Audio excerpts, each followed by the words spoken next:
শীত আসছে আর এই পিঠা খাবো না তা তো হয় না। এই পিঠাটি এত মজা, খোলাজা পিঠা আমি বানিয়েছি প্রায় অনেক সময়, অনেকবার আমি এই ভিডিওটি দিয়েছি, অবশ্যই 1 বছর আগে।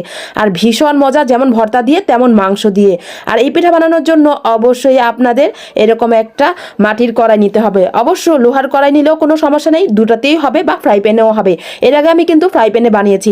তারপর আমি এটিতে কিন্তু এই মাটির কড়াইতে আমি একটু তেল মালিশ করে তারপর আমি একটু ঘ্যাসে চুলাতে একদম কম আঁচে রেখে দিয়েছি প্রায় 10-15 মিনিট, যাতে খোলাজা পিঠাটা সুন্দর মতো উঠে যায়। তারপর আমি এখানে চালের গুঁড়ো, আর অনেকে আছে ময়দা ব্যবহার করে, বাট আমার কাছে ময়দা ছিল না, আমি আটা ব্যবহার করেছি, তারপরেও কিন্তু সুন্দর মতো হয়েছিল। তারপর আমি এখানে চালের গুঁড়ো আর আমি আটা আস্তে আস্তে কুসুম গরম পানি দিয়ে একটু একটু করে গুলিয়ে নিচ্ছি।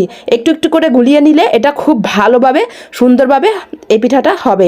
তারপর আমি চুলাটার আঁচটা ধরিয়ে আমি কিছুক্ষণ অপেক্ষা করছি, আর ওইদিকে ওইটাও ভিজানো হয়েছে, ওইটা একটু ভিজিয়ে রাখলে ভালো মতো এই পিঠাটা সুন্দর মতো হবে।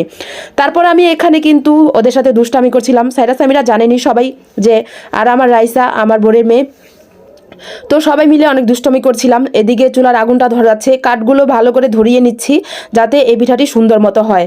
তারপর আমি পিঠা বানানোর আগে কিছুক্ষণ পরে আমি এইভাবে আরেকবার আমি নাড়িয়ে দেখলাম যে কেমন হয়েছে। যেহেতু একটু পানিটা টেনে যায় তাই একটু গাঢ় হয়ে যায়, তাই আমি আরেকটু পানি দিয়ে আবার গুলিয়ে নিয়েছি। ও আপনাদের একটা কথা বলতে ভুলে গেছি, আমি কিন্তু একটু লবণ দিয়েছিলাম, তো অবশ্য লবণের ভিডিওটা করতে মনে নেই। তো যাই হোক, লবণ আমি আরেকটু পানি দিয়ে আবার ভালো করে এভাবে গুলিয়ে বারবার দেখে নিচ্ছি, আর আমার মাকেও দেখাচ্ছিলাম যে পারফেক্টভাবে হয় নাকি। এই খোলাজা পিঠাটা কোন অঞ্চলের অবশ্যই সবাই কমেন্ট করবেন। আমি সঠিক জানি না, বাট আমি এই পিঠাটা দেখেছি তাই আমি বানিয়ে ফেলেছি, আমার কাছে খুবই ভালো লেগেছে। তো আপনাদের কোন অঞ্চলে কেমন পিঠা বানায় অবশ্যই সবাই কমেন্ট করে জানাবেন। চিতই পিঠা ওই সেমভাবে এভাবেই বানানো যায় ইচ্ছা করলে। তো আমি আজকে খোলাজা পিঠা বানাবো এটা উদ্দেশ্যে করেছিলাম, আর এতে আজকে আমাকে সাহায্য করেছে বানানোর সময় আমার বোন। আমি ভিডিও করেছিলাম, বাকি কাজগুলো কিন্তু আমিই করে দিয়েছি। তো আসলে আমরা সবাই মিলেঝিলেই এখানে কাজ করি।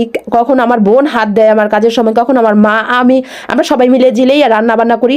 তো এক এক সময় হয়তো এক একজনের হাত দেখতে পারেন, বা এক এক সময় তো অনেকে ভাববেন হয়তো এক এক সময় এক একজন না, আমরা আসলে সবাই মিলেই এখানে রান্না বান্না করি। কেউ নারী, কেউ ভিডিও করি, আবার কেউ ভিডিও করলে কেউ নারী নড়াচড়া করি, এরকম তরকারি বা যে কোনো কিছু।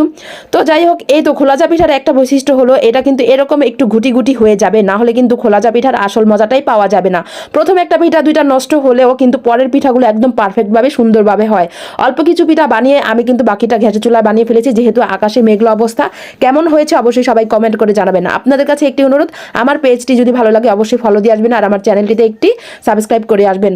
আর সবার জন্য দোয়া রইল, সবাই ভালো থাকবেন, সুস্থ থাকবেন, স্বপ্নের পথে পাশে থাকবেন, আমার জন্য দোয়া করবেন যাতে আমি অনেকটাই এগিয়ে যেতে পারি আর এরকম ভিডিও নিয়ে আসতে পারি। আল্লাহ হাফেজ।